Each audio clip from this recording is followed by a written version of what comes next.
ಶುಭೋದಯ. ಶೃಂಗೇರಿ ಸುದ್ದಿಗೆ ಸ್ವಾಗತ. ಓದುತ್ತಿರುವವರು ವೀಣಾ ಆತ್ಮರಾಮ್. ಶ್ರೀ ಪರಾಭವ ನಾಮ ಸಂವತ್ಸರ, ಉತ್ತರಾಯಣ, ಗ್ರೀಷ್ಮ ಋತು, ನಿಜ ಜ್ಯೇಷ್ಠ ಮಾಸ, ಶುಕ್ಲ ಪಕ್ಷ, ತ್ರಯೋದಶಿ, ಅನುರಾಧ ನಕ್ಷತ್ರ. ದಿನಾಂಕ 27/6/2026 ಶನಿವಾರ. ಬ್ಯಾಂಕ್ ಹಾಗೂ ಸರಕಾರಿ ಕಚೇರಿಗೆ ರಜೆ. ಮುಖ್ಯಾಂಶಗಳು: ಕೇಂದ್ರ ಸಚಿವೆ ಶೋಭಾ ಕರಂದ್ಲಾಜೆ ಶ್ರೀಮಠಕ್ಕೆ ಭೇಟಿ. ಕನ್ನಡ ಸಾಹಿತ್ಯ ಪರಿಷತ್ ಕಾರ್ಯಕ್ರಮ. ಸುದ್ದಿಯ ವಿವರ. ಕೇಂದ್ರ ಕಾರ್ಮಿಕ ಸಚಿವೆ ಶೋಭಾ ಕರಂದ್ಲಾಜೆ ಶ್ರೀ ಶಾರದಾ ಪೀಠಕ್ಕೆ ಶುಕ್ರವಾರ ಭೇಟಿ ನೀಡಿ ದೇವಿಗೆ ಪೂಜೆ ಸಲ್ಲಿಸಿ ಉಭಯ ಜಗದ್ಗುರುಗಳಾದ ಶ್ರೀ ಭಾರತೀ ತೀರ್ಥ ಸ್ವಾಮೀಜಿ ಹಾಗೂ ಶ್ರೀ ವಿಧುಶೇಖರ ಭಾರತಿ ಸ್ವಾಮೀಜಿಗಳ ಆಶೀರ್ವಾದ ಪಡೆದರು. ಬೆಳಗ್ಗೆ ಶ್ರೀ ತೋರಣ ಗಣಪತಿ, ಶ್ರೀ ಶಂಕರಾಚಾರ್ಯ, ಶ್ರೀ ಶಕ್ತಿ ಗಣಪತಿ, ಶ್ರೀ ಶಾರದಾಂಬೆಗೆ ವಿಶೇಷ ಪೂಜೆ ಸಲ್ಲಿಸಿದರು. ನಂತರ ಗುರುಭವನಕ್ಕೆ ತೆರಳಿದ ಸಚಿವರು ಜಗದ್ಗುರುಗಳಿಗೆ ಫಲ ಪುಷ್ಪ ಸಮರ್ಪಿಸಿದರು. ಜಗದ್ಗುರುಗಳಿಗೆ ಪ್ರಧಾನಿ ನರೇಂದ್ರ ಮೋದಿಯವರ 12 ವರ್ಷದ ಸಾಧನೆಯ ಪುಸ್ತಕವನ್ನು ನೀಡಿದರು. ಇದೇ ಸಂದರ್ಭದಲ್ಲಿ ಮಾತನಾಡಿದ ಸಚಿವರು, ಶ್ರೀ ಶಾರದಾ ಪೀಠದ ಉಭಯ ಜಗದ್ಗುರುಗಳ ದರ್ಶನ ಭಾಗ್ಯ, ಆಶೀರ್ವಾದ ಪಡೆದಿರುವುದು ನಿಜಕ್ಕೂ ಪುಣ್ಯ.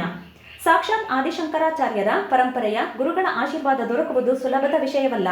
12 ವರ್ಷದ ಪ್ರಧಾನಿಯವರ ಸೇವೆ ಸುಶಾಸನದ ವರದಿ ಜಗದ್ಗುರುಗಳಿಗೆ ಸಮರ್ಪಿಸುವುದು ಹೆಮ್ಮೆಯಾಗುತ್ತಿದೆ ಎಂದರು. ಜಗದ್ಗುರುಗಳು ಹೇಳಿದ ನಿಸ್ವಾರ್ಥ ಸೇವೆ, ಕರುಣೆ, ಸಮಾಜ ಕಲ್ಯಾಣದ ಮಾತುಗಳು ಇಂದಿನ ಕಾಲಕ್ಕೆ ತುಂಬಾ ಪ್ರಸ್ತುತವಾಗಿದೆ ಎಂದರು. ಈ ಸಂದರ್ಭದಲ್ಲಿ ಶ್ರೀಮಠದ ಆಡಳಿತಾಧಿಕಾರಿ PA ಮುರಳಿ, ಜಗದ್ಗುರುಗಳ ಆಪ್ತ ಸಹಾಯಕ ಶಮಂತ ಶರ್ಮಾ, ಪಟ್ಟಣ ಪಂಚಾಯಿತಿ ಮಾಜಿ ಅಧ್ಯಕ್ಷ TK ಪರಾಶರ ಇದ್ದರು. ಪುತ್ತೂರಿನಿಂದ ಬೆಳಗ್ಗೆ ಆಗಮಿಸಿದ್ದ ಅವರು ಮಧ್ಯಾಹ್ನ ನಂತರ ಮಂಗಳೂರಿಗೆ ತೆರಳಿ ದೆಹಲಿಗೆ ಪ್ರಯಾಣ ಬೆಳೆಸಿದರು. ಕುಟುಂಬ ನಿರ್ವಹಣೆಯಲ್ಲಿ ತಂದೆಯ ಪಾತ್ರವೂ ಪ್ರಮುಖವಾದರೂ ಸಮಾಜದಲ್ಲಿ ಅಪ್ಪನ ಬಗ್ಗೆ ಮಹತ್ವ ಕಡಿಮೆ ಇದೆ ಎಂದು ಸಾಹಿತಿ ನಾಗೇಶ್ ಕಾಮತ್ ಹೇಳಿದರು. ಮೆಣಸೆ ಗ್ರಾಮ ಪಂಚಾಯಿತಿ ಮಸಿಗೆ ಗ್ರಾಮದ ಕೆರೆಮನೆ ಗೋಪಾಲಕೃಷ್ಣರವರ ಮನೆಯಲ್ಲಿ ತನಿಕೋಡು ವೆಂಕಪ್ಪಾಚಾರ್ಯ ಸ್ಥಾಪಿಸಿರುವ ಸುಶೀಲಮ್ಮ ಶಾಮಾಚಾರ್ ದತ್ತಿ ಉಪನ್ಯಾಸದಲ್ಲಿ ಕುಟುಂಬ ನಿರ್ವಹಣೆಯಲ್ಲಿ ತಂದೆಯ ಪಾತ್ರದ ಬಗ್ಗೆ ಮಾತನಾಡಿದರು. ತಮ್ಮ ಮಕ್ಕಳ ಏಳಿಗೆಗಾಗಿ ಜೀವನವನ್ನೇ ಮುಡಿಪಾಗಿಟ್ಟು ಮಕ್ಕಳು ಕೇಳಿದ ವಸ್ತುವನ್ನು ನೀಡುತ್ತಾನೆ.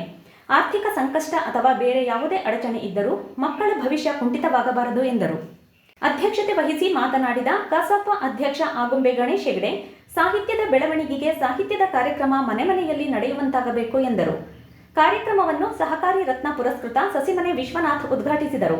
ಕಸಾಪದ ಬಿ ಶಿವಶಂಕರ್, ಅಂಗುರುಡಿ ದಿನೇಶ್, ಪುಷ್ಪಾ ಲಕ್ಷ್ಮೀನಾರಾಯಣ, ವೆಂಕಪ್ಪಾಚಾರ್ಯ, ಶ್ರೀಧರ ಪ್ರಭು, AM ಶ್ರೀಧರರಾವ್, ಸುಮಾ ಸೋಮಶೇಖರ್, ಸುನೀತಾ ನವೀನ್ಗೌಡ, ಸುಮಂಗಲ ಆನಂದಸ್ವಾಮಿ, ಶೈಲಜಾ ಹೆಗಡೆ, ಪ್ರದೀಪ್, ಆನಂದಸ್ವಾಮಿ ಇತರರು ಇದ್ದರು.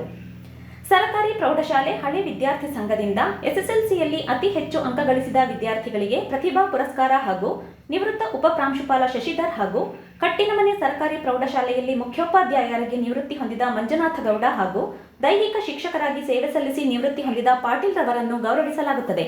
ಜೂನ್ 27ರಂದು ಶನಿವಾರ ಸರ್ಕಾರಿ ಪ್ರೌಢಶಾಲೆಯಲ್ಲಿ ಬೆಳಗ್ಗೆ 10ಕ್ಕೆ ಕಾರ್ಯಕ್ರಮ ಏರ್ಪಡಿಸಲಾಗಿದೆ ಎಂದು ಸಂಘದ ಪ್ರಕಟಣೆ ತಿಳಿಸಿದೆ. ಪ್ರಧಾನ ಸಂಪಾದಕ KL ಗೋಪಾಲಕೃಷ್ಣ, ಸಹಕಾರ KV ರಮೇಶ್, ತಾಂತ್ರಿಕ ಸಹಕಾರ ಮಿಥುನ್ ಗುಡ್ಡೆತೋಟ ಮತ್ತು ಸೌಮ್ಯ ವಿಜಯಕುಮಾರ್. ಜಾಹೀರಾತು ಹಾಗೂ ಪ್ರತಿಕ್ರಿಯೆ ನೀಡುವವರು ಶೃಂಗೇರಿ ಸುದ್ದಿ ಕೇಳಲು ನಿಮ್ಮ ಹೆಸರು, ವಾಟ್ಸಪ್ ಸಂಖ್ಯೆಯನ್ನು 9448843831ಗೆ ವಾಟ್ಸಪ್ ಮಾಡಿ. ವಂದನೆಗಳು.